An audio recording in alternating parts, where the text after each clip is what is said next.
Lisa B here with Medicaid and Budget Update. I'm just going to get right to the point. Governor Ayotte and New Hampshire Republicans claim money is tight. The current draft of the New Hampshire budget has tons of cuts, but what you might not know is how we got here. A closer look reveals that there's been an erosion of ethical responsibility on the part of New Hampshire Republicans and Governor Ayotte.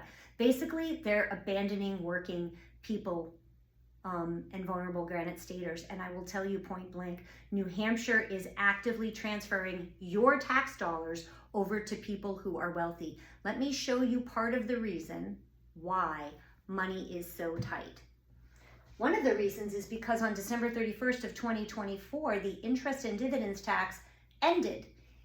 In 2024, $184 million in revenue came into New Hampshire's general funds from the interest and dividends tax. So what is the interest and dividend tax, you might be wondering?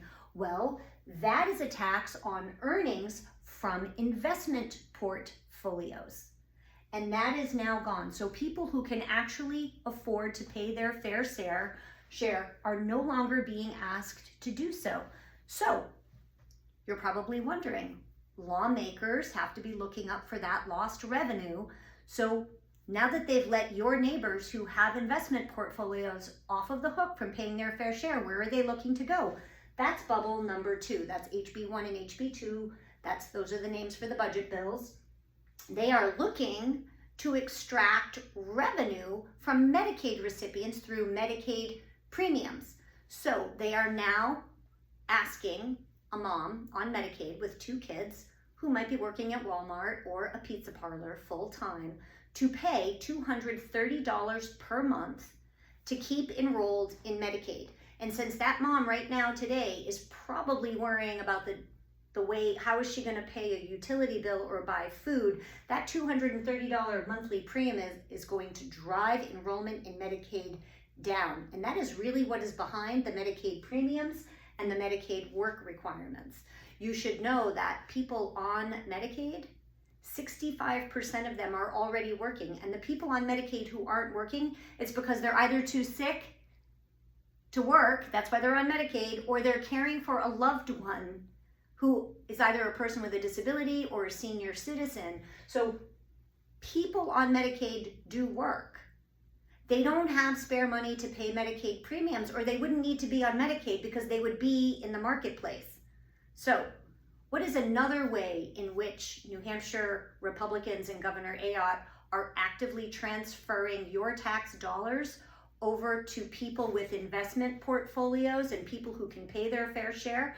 They're doing it with this bubble right here, bubble number 3. This bubble, which might be hard for you to see, references SB 295. SB 295 is a bill that would eliminate the income caps to be able to access the education freedom accounts, which are also known as the school vouchers. It's the school voucher program. They are looking to give out $36 million in these $5,000 chunks to families to send their kids to private schools. What New Hampshire lawmakers don't want you to know is that 75% of people who get this $5,000 per year were already sending their student to a private school. And I want to ask you, how many families can make up the difference between the $5,000 you get for the education freedom account funds and the actual true cost of tuition? I know most families can't make up that amount of money, but yet lawmakers are anticipating to give out $36 million to people who can already afford to send their loved ones to a private school in 2026 and $55 million in 2027. So that is another way in which New Hampshire Republicans and Governor Ayotte are looking to give more of your tax dollars to wealthier people. Your property tax bill stings. It really hurts. My mom is having a hard time paying that tax bill. But those property taxes are directly tied to giving tax breaks to the wealthy. We've stopped asking them to pay taxes on their investment portfolios, and we're giving them $5,000 in money to pay for schools that their kids are largely already going to.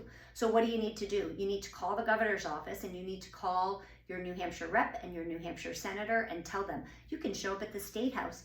Make your point of view known. Tell New Hampshire lawmakers, no cuts to Medicaid, no work requirements, and no Medicaid premiums. When people who can't afford to pay taxes are not paying their fair share, we will not be generating revenue from people who are already struggling. Say no and no and no again to Medicaid tax cuts.